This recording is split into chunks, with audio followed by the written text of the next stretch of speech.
Hi everyone, you're on with DL Boogie Speaks 2 show. Of course, today is Friday, February the 9th. And man, the plot thickens. It's always some craziness going on. It has got me laughing, but I got to give it to you guys. Oh, I guess President Biden had a mental evaluation or something, and it's not looking good. And let me give you guys a spiel. And it was I think this article about the whole thing is from some sort of British news outlet. Um but anyway, we're gonna do it. With Biden in mental decline, how do you solve a problem like Kamala Harris? Because it's very evident if President Biden can't run for president, considering he's having some issues, cognitive issues, that the logical choice, considering she's the vice president, would be Kamala Harris to run. But there's it's not good. So I'm not gonna read you the whole thing because it's kind of lengthy, but I'm gonna try to give you guys the main the main thing about the issue if she has to actually run for president. With yesterday's special counsel report providing independent confirmation that Joe Biden is probably senile, we need to do something very painful that the Biden campaign and our complaint compliant political press didn't want to do.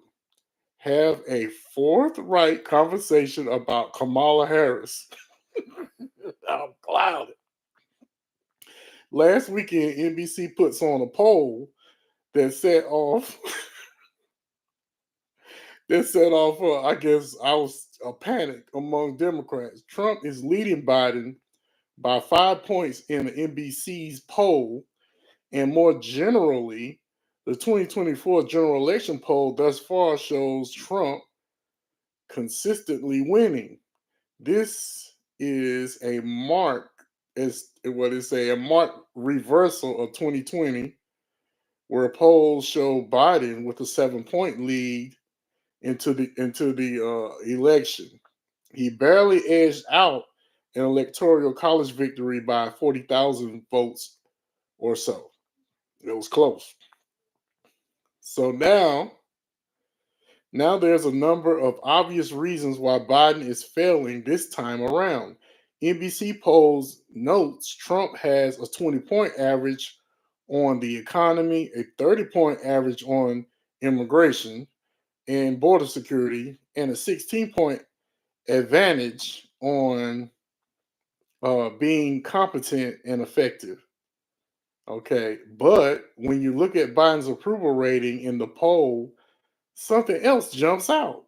Biden's approval rating 36%, 54% disapprove of the job he's doing as president is absolutely terrible for an incumbent president during an election year. But the NBC poll offers up the approval rating of all the major candidates, and it turns out Biden doesn't have the lowest approval rating in the White House.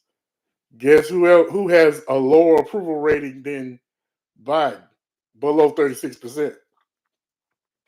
It belongs to Kamala Harris, who is at 28% approval, 53% disapproval. Wow. I'm laughing like she do, like she be laughing. This episode I have a little more bass. Now, obviously, given the major issues dragging Biden down, it would hardly seem like Kamala Harris would be the singular thing that sinks Biden, even if her approval rating is comparable to that of venereal disease. This guy ain't having no mercy. However, Biden needs all the help he can get, and given his unique problem, an energetic and engaged vice president would go a long way towards counteracting the negative perception of him. Obviously, there's an issue with Biden's age and cognitive decline, especially after yesterday's news. Democrats are not going to get through another election cycle berating reporters that Biden's um, confession is a result of what? Heroic lifetime struggles to overcome a childhood stutter. Okay. As a result, Biden's campaign goal to minimize his public presence during the election, which can only hurt him, they did this to a large extent in 2020, but COVID was the convenient excuse. Now, we're going to go down here a little further. Okay. Instead, we have Kamala Harris, who seems to defy the laws of political physics by existing in two categories at the same time. She's both actively disliked by voters and almost complete non-entity when it comes to exerting any influence on policy or politics. Wow, that's straight this. Okay. In other words, Kamala is trying to distance herself from her own responsibilities on an issue that is now the voters' number one concern. They're talking about the border crisis, not intended to solve the immediate issue on the ground there. What an inspiring display of leadership. So I guess the guy's he's being sarcastic. At any rate, then there's the issue of Kamala Harris herself. Biden's age related senility means that his verbal stumbling at least induced some measure of pity along with the embarrassment. Kamala's Kamala, on the other hand, well, what the hell are we supposed to make of the fact that even the New York Times concedes the vice president's critics have not exactly fabricated fabricated the notion that she chops language into what they call word salad. I guess they're going to give an example. Frankly, that's a polite read on this California self-authorized airhead. He called her airhead, but anyhow, I think it's very important, as we have heard from many incredible leaders, for us at every moment in time, and certainly this one, to see the moment in time in which we exist and are present, and to be able to contextualize it, to understand where we exist in history and the moment as it relates not only to the past but to the future. That's a quote from something she said.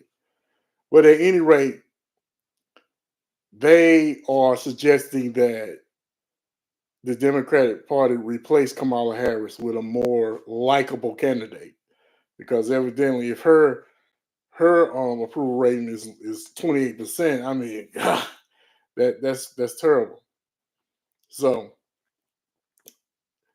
in the end, regardless of the emerging question about Biden's mental fitness, meaning that Kamala Harris is likely going to face a lot of scrutiny that Democrats and even Harris herself hopes to avoid.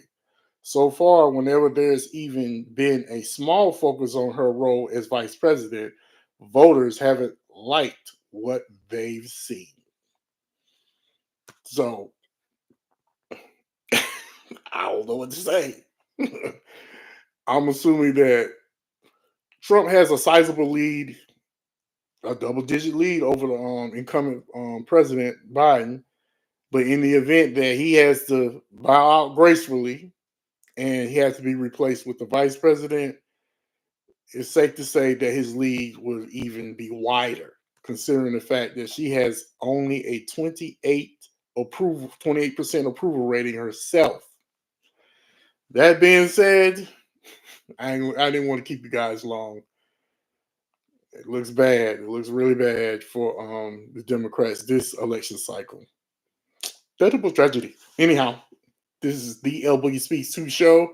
This is L Boogie. I ain't want to hold you guys long. I just want to come in to give you guys that little spiel. And like I always say, try to love each other. I know it's hard. We're going through some tough times right now. It's going to get better. I was see that laugh. I was able, that, but they say imitation is the highest form of flattery, right? So I'm gonna laugh just like she would. Anyway, I'll holler at you guys later. This is the L Boogie Speaks 2 show. Like, subscribe. I'll holler at y'all later. Deuces.